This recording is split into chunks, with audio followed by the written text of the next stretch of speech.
Insonga nima ko'proq zarar keltiradi? Unga eng katta zarar keltiradigan narsa bu o'zini boshqalar bilan taqqoslash. Shayton o'zini odam atoga qiyosladi va iblisga aylandi. Yana boshqa misol, Qobil o'zini Hobil bilan qiyoslab qotilga aylandi. Yusuf alayhissalomning akalari o'zlarini ukasiga solishtirdi va o'z jigarini quduqqa tashladilar. Taqqoslash bu boshqa birovning ishiga qarashdir. Boshqani tovog'iga qarasa, o'z qo'lidagi masalliqlarni ko'ra olmaydi. Ya'ni inson o'zidagi bor ne'matni ko'ra bilishi kerak. Masalan, unga berilgan ne'matlar bu sog'liq, suv, havo, ota-ona, farzand, yaxshi do'stlar va hokazo. Bir kunlik taomi borligi, tomog'idan o'sha taomni bemalol o'tishi eng katta ne'matlardan biri. Lekin bu ne'mat doimiy bo'lgani uchun insonni esidan chiqib qoladi. Oqibatda ne'mat deb qabul qilmay qo'yadi.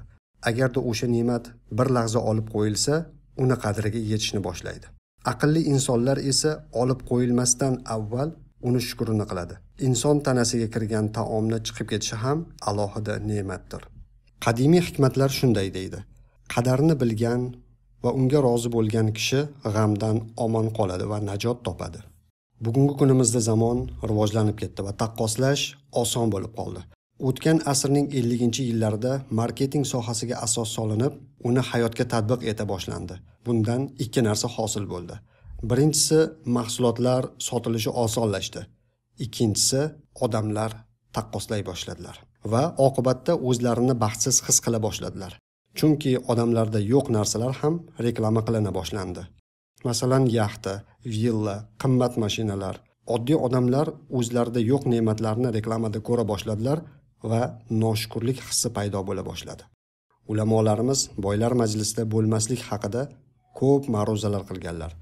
Ularning oltinga teng nasihatlari shuki, dunyo ishlarida o'zidan past bo'lgan odamga qarash, din ishida o'zidan ilmli odamga qarash kerakligini aytganlar.